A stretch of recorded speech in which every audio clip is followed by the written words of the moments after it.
আজ হলো মহাষষ্ঠী আর ভাই বোনগুলো মিলে আমরা মণ্ডপের সামনে একটু আড্ডা মারি। মণ্ডপের কাজ অলমোস্ট কমপ্লিট, কিন্তু ফিনিশিং টাচটা এখনো বাকি আছে। তো এই ফিনিশিং টাচটাই আজকে হচ্ছে, আশা করি কমপ্লিট হয়ে যাবে। এখন ফ্যামিলির সাথে ঠাকুর দেখতে যাওয়ার প্ল্যানিং করা হয়েছে, ওই জন্য একটা অটো ভাড়া করা হয়েছিল।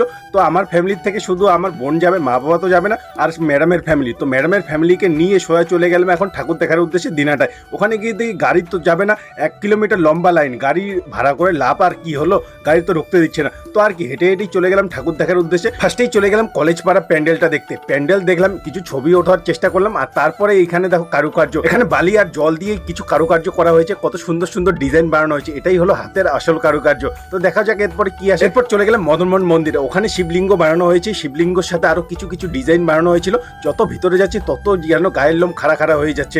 এই দেখো কত সুন্দর পঞ্চপদী, একটা আর একটার সাথে কত সুন্দর করে উপর নিচ হচ্ছে অটোমেটিক্যালি, সত্যি মজাই চলে এলো দেখে। আর এই হলো মন্দিরের কিছু বাইরের ফটো। এরপরই চলে গেলাম থানাপাড়ার এলিয়েন বেসটা দেখতে। এলিয়েন বেসের ভিতরেই ঢুকতে দেখে ওখানে এলিয়েন রাখা আছে সামনে। এরপরে ভেতরে ঢুকে দেখে আমাদের সৌরমণ্ডলের সব গ্রহগুলো উপরে সাজানো আছে, আর এই দেখো ব্ল্যাক হোল। যাই হোক, আর এই হলো এইখানকার মূর্তিটা। এরপর এলিয়েন বেস থেকে সোজা চলে গেলাম ডিজনিল্যান্ডে। ডিজনিল্যান্ড মানেই তো দেখো কত সুন্দর শান্তির জায়গা, তাই না? এখানে ডিজনির কার্টুনের ক্যারেক্টার গুলো কত সুন্দর সাজানো আছে, আর সাথে দেখো কতটা কিউট মূর্তিটা, তাই না? একটা জিনিস লক্ষ্য করো, এর মধ্যে কোনো অসুর নেই। মাত্র 3-4টা মণ্ডপ ঘুরলাম, তার মধ্যেই দেখো সূর্য উঠে গেছে, ভোর হয়ে গেছে, দিন বেরিয়ে গেছে। তো আর কি ফাইনালি এখন গাড়িতে চড়ে এখন ঠাকুর দেখতে শুরু করলাম।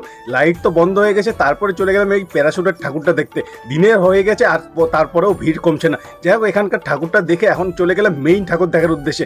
এতটা বড় মণ্ডপটা একটা ফ্রেমের মধ্যে আসছে না। এই বছর দিনহাটা সব থেকে বড় মণ্ডপ হলো এই মণ্ডপটা। এখানে শ্রীকৃষ্ণকে নিয়ে কিছু থিম বানানো হয়েছে, যতটা ভেতরে যাচ্ছি ততটাই মনমুগ্ধ হয়ে যাচ্ছি। এতটা সুন্দর গান লাগিয়েছিল, আর সাথে এতটা সুন্দর থিম লাগিয়েছে, সত্যি মন একদম মুগ্ধ হয়ে গেছে। তো এখানে কিছু ছবি তোলার চেষ্টা করলাম, আর সাথে দেখো শ্রীকৃষ্ণের কিছু অবতারের ছবি এখানে দেওয়া হয়েছে। আজকের মতো এইটা হলো ফাইনাল ঠাকুর। সত্যি সকাল হয়ে গেছে, শরীরে একদম জোর নেই, কিন্তু ভিড় কমার নাম নিচ্ছে না। যাই হোক, এটা হলো বোর্ডিং পাড়ার ঠাকুর। এদের মেইন থিম হচ্ছে প্রকৃতিকে নিয়ে, গাছপালাকে নিয়ে, গাছপালা যাতে না কাটায় ওটাকে নিয়ে। সত্যি এই ঠাকুরটাও অনেকটাই কিউট। এরপরে ফাইনালি এখন বাড়ি যাওয়ার টাইম। এরপর ম্যাডামদের বাড়িতে ড্রপ করে বাড়ি আসতে আসতে হয়ে গেল সকাল 8টা।